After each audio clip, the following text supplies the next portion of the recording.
keep up. Please don't crash. That's 5-0 on your ass. Don't get stuck. My shit blasting up. Window tinted, can't get caught. My bitch best, but more leave you on your ass. Taking up. AKA the fullest. The fullest of all bears, of course. I'm tapping back in with you guys. So what's the deal, man? What's the deal, man? It's been a minute since you got to hear my voice by itself. So what's up, man? Let's go ahead and clap it up for everybody who has been tuning in with me thus far, bro. Shout out to y'all, bro. Now, of course, before I get too ahead of myself, if you're not already following me, that is at itymd.podcast. Of course, that's on Instagram. That's still on TikTok, allegedly. YouTube, Apple Music, Spotify, and everywhere else that you can enjoy podcasts at, man. So thank you to everybody who has been tuning in with me thus far, bro. Real life, bro. So basically, man, today I bring you guys back to my solo series. You know, today's episode is going to be episode 27. Now, episode 27's title is going to be, How Can I Get Them to Cancel? So basically, we're going to get into why we're going to talk about, you know, cancellations and stuff like that, because that is a big red flag / green flag at the best times possible when it comes to being a Lyft and Uber driver. So shout out to all the rideshare drivers, man. Shout out to y'all. But before I get too far into this episode, man, I do want to take a moment to give my condolences and say rest in peace to the comedian Ken Flores. So for those of you guys who don't know, he is actually a comedian that's popped off within the last couple of years. And you know, it's just really sad to see like a person like of our age. He's barely 28 years old. He passed away due to some heart failure issues that he had been dealing with. But, you know, nonetheless, bro, condolences to his family. I did just want to take that little bit of moment because I did become a fan within this last year because of a podcast that I saw him on. And when I saw him on the podcast, him telling some of the stories, I was like, oh, I fuck with this guy. I fuck with this guy. We're going to have to, you know, keep up with this. So I'm sad that I wasn't able to be like a long-term fan. But you know what, though? I'm going to take a minute to shout out to you. Rest in peace to you, bro. Shout out to Ken Flores and his family. Condolences to anybody who was affected and anybody who loved him, man. So kind of on the same thing, I do want to open up with a story that I saw that's been going viral over the last couple of weeks. So we're all familiar with it. We're all familiar with the story of this Lyft passenger who actually got her ride canceled on her. So if you don't know who I'm talking about, I'm talking about the Detroit rapper Dank Damas, who apparently is actually suing Lyft at this time. There was a passenger out in the Detroit area who requested for a Lyft to come and pick her up. Now, this Lyft driver pulls up in a fairly smaller car, so to say. And as he pulls up, he drops the window to be like, hey, yeah, I'm going to go ahead and have to cancel on you, ma'am. Like, I'm sorry about this. I'm going to have to cancel. So, you know, something came up and she's like, excuse me? And that's when, you know, she immediately pulls out the phone. And she's like, so you're going to cancel on me? What's the reason for you to cancel? And his exact words are, I'm sorry, I got no space. My car is small. Now, for those of you who haven't seen the clip yet, I'm pretty sure everybody has seen this clip at this point. It was kind of a small car. Granted, seats can move up and down, but he kind of, you know, was basically trying to be nice, which is what you should be doing. You should be nice, especially when you're in a role like that. But she responds by saying, I can fit in this car. And he tells her, believe me, you can't. So I'm sorry, but I'm going to have to cancel. You're not going to be charged for this. And she's like enraged, of course, right? Like any other regular person would be.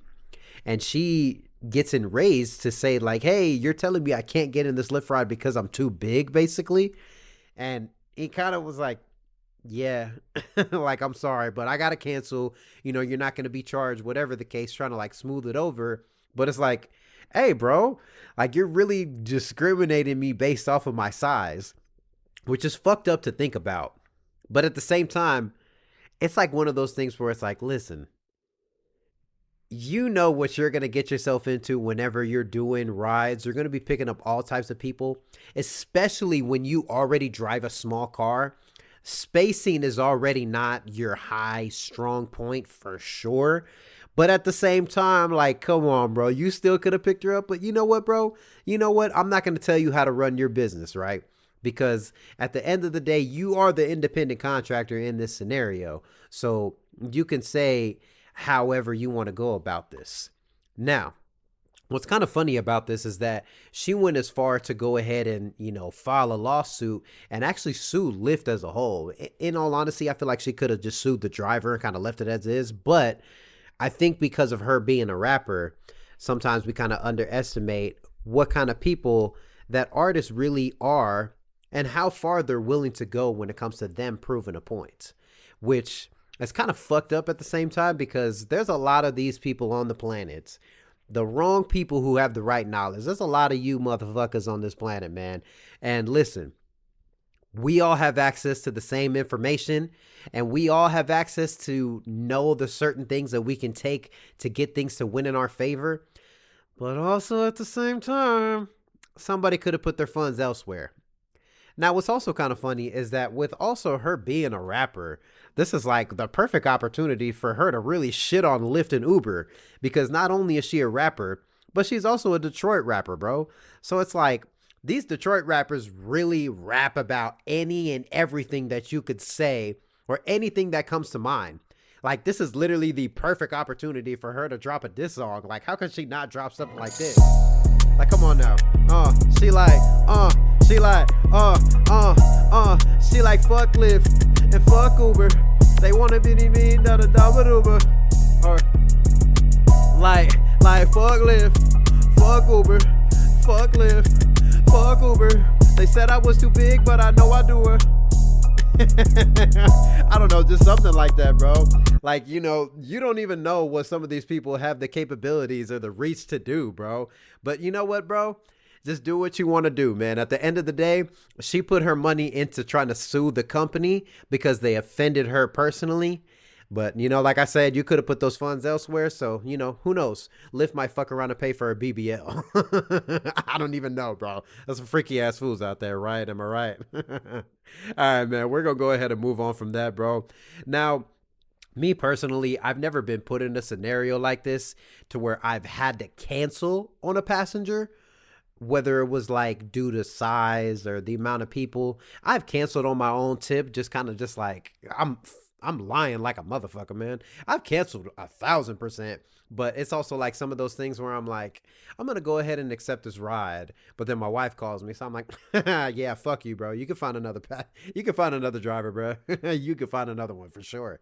So I've canceled just like personally, but I've never like pulled up on somebody or actually been in this scenario to pull up on somebody, see the type of person they are and the caliber that they are built under, and been like, yeah, nah, I'm gonna go ahead and leave this one to God, bro. Just charge it to the game. Give me my 3-star rating and let us move on with our day, right? Nah, bro. Actually, there was one time I did pick up a passenger who was kind of big, but I didn't deny him though. Now, there is scenarios where like people will get to a car and whenever you're going to fit in a car, when you should be paying for a bigger car. But you know what though? In certain instances, I'm not going to hold it to you because with this gentleman in particular, bro, I picked up this guy one time, like in the middle of the city. And when I pulled up, there was like a gigantic man standing outside. Like I'm talking like Wreck-It Ralph size. Shout out to you, because he was actually cool as fuck.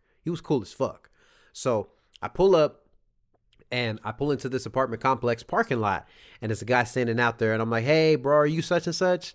And he was like, yeah, man, your name is such and such, right? I was like, yeah, bro, that's me, man. Nice to meet you. And I watched him open the door and kind of pause before he got in the car. And the first thing that I'm thinking is like, hey, I got the seat all the way moved up, bro, so you're going to have to figure this shit out. But I didn't say that to him. So he reaches one foot in and steps in. And as he's stepping in, he's kind of like dipping down, like as if he's trying to like skip line at a festival or something like that, bro. No, bro. He was just getting into my back seat, bro. When I tell you this was a gigantic man, bro, like I'm talking like Mr. Incredible Bob Parr size, fool. He got in the car and he couldn't even sit up straight. Like he dead ass was like sitting straight up and had his head tilted to where basically like the side of his face on the left side was touching his shoulder almost. And I look at him back there, I'm like, you all right, bro? He's just like, I'm used to it, man. I'm used to it at this point. And I'm kind of just like trying not to laugh at him, but we're, conversing back and forth so that way I can kind of get my laughs out. And so he like automatically tells me, he's like, listen, man, I'm really only going like 7 minutes around the road. I know like I probably should be paying for like a Uber XL, but it's like, why am I going to be paying the extra, $3, $4, $5 if I'm only going 7 minutes down the road? And I'm like, you know what? Fair enough, bro. If you want to be ethical and you want to, save your pennies or whatever the case, I can't be mad at you.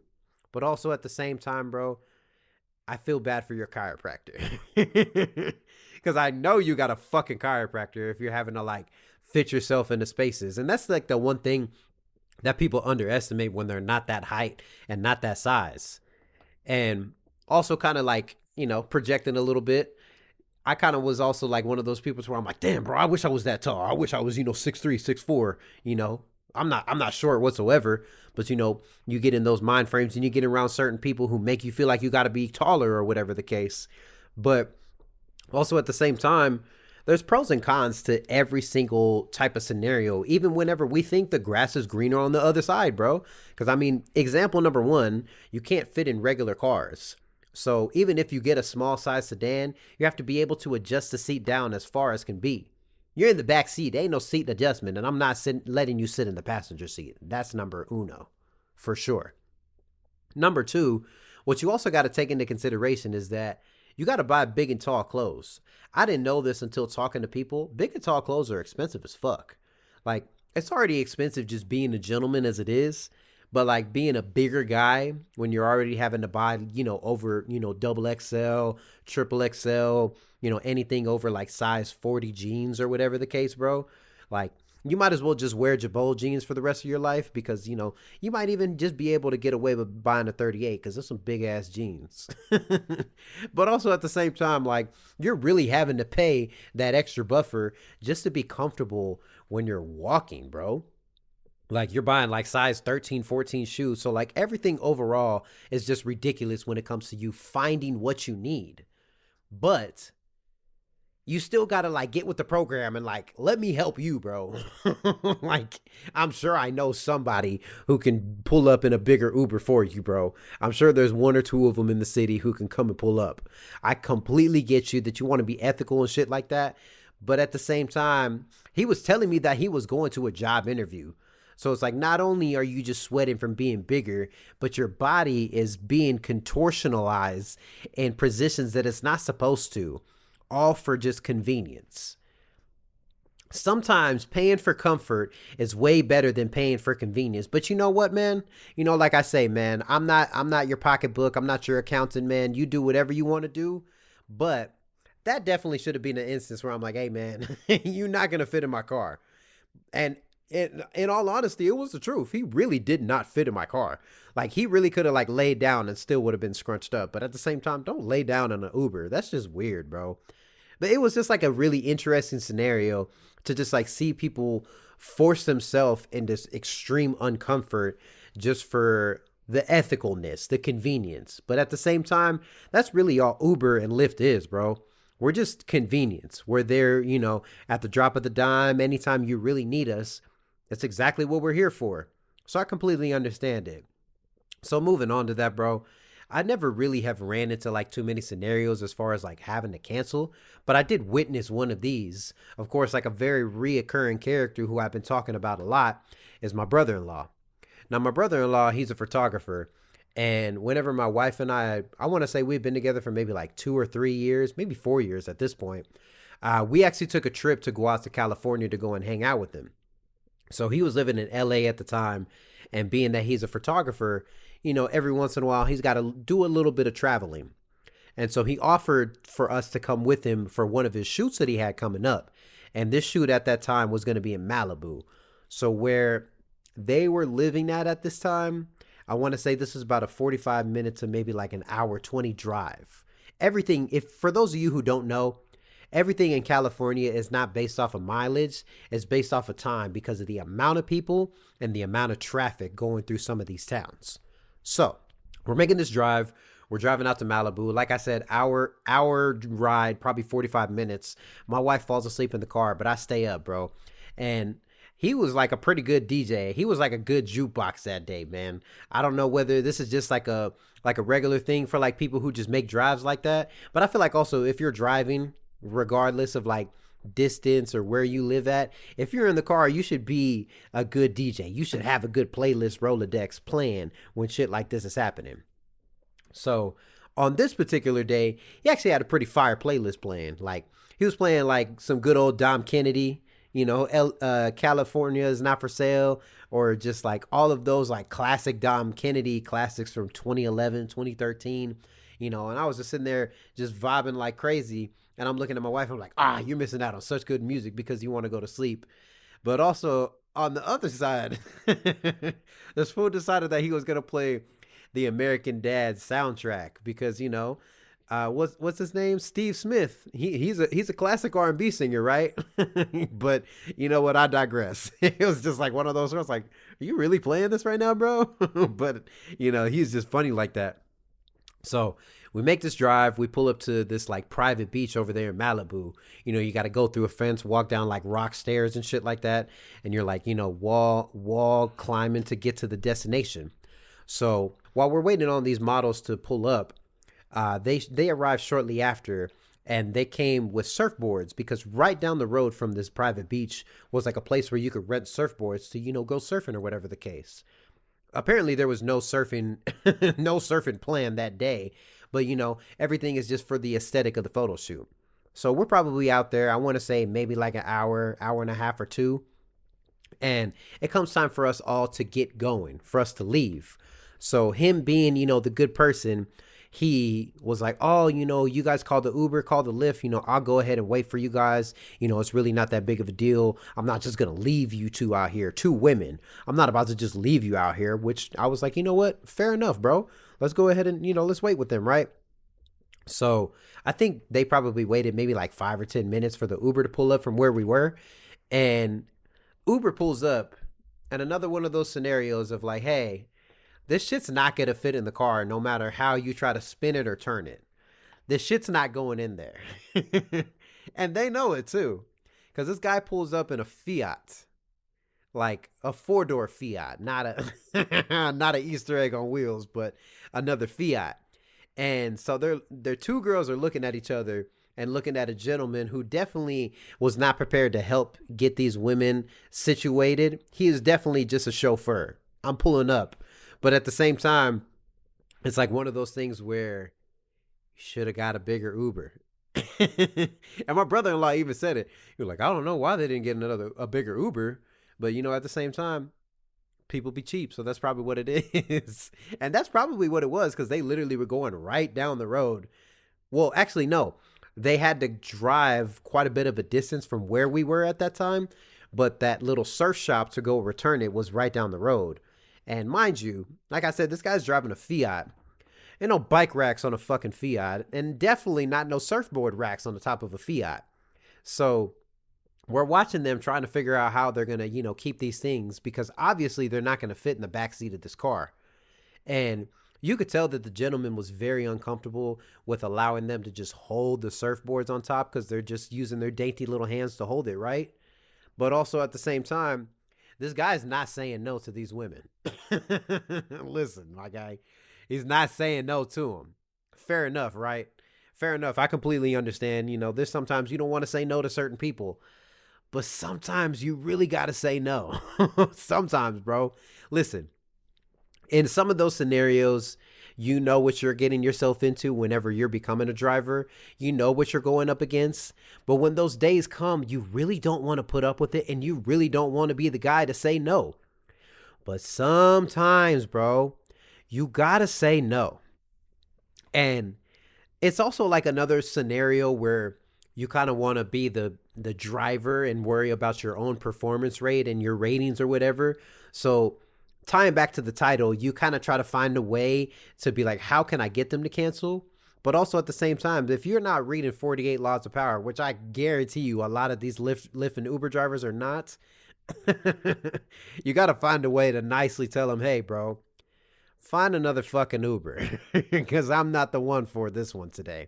But, like I say, that guy was definitely not telling those women no. I'm going to tell you right now, bro. He was not going to say either one of them, even if they teamed up against him, to just say, oh, come on, please. He was going to fall for that shit, man. That motherfucker was turning red. Like, he was looking like the guy with the rosy cheeks off of Pinocchio. So he wasn't telling them no, bro. I'm telling you that right now, man.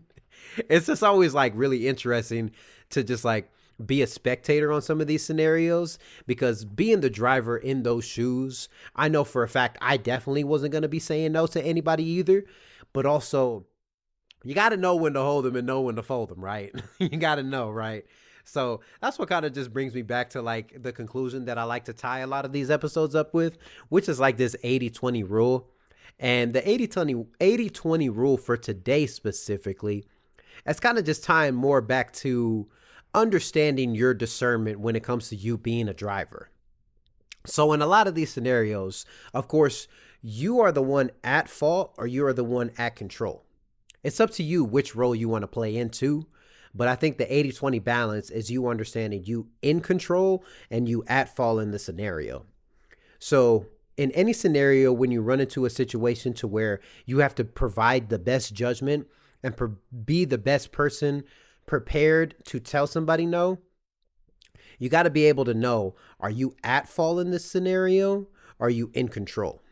Because also when you're trying to take control, that's where a lot of these psychopaths reading 48 laws of power are coming into play, because I'm at control. Listen here, bitch. They're, falling on another type of agenda that a lot of us don't align with. But that's what creates that balance of you having that in control, at fault. When you are at fault, you can tend to kind of either deflect or accept full responsibility. It's amazing whenever you can accept that full responsibility, but also at the same time, when you are at fault, you cannot project against people, because that at fault can turn negative really, really quickly.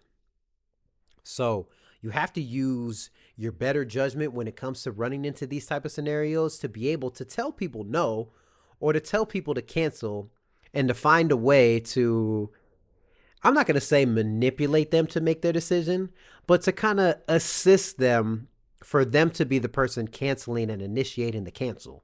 Because if you're concerned about your rating, that's going to be your best friend on trying to get them to cancel.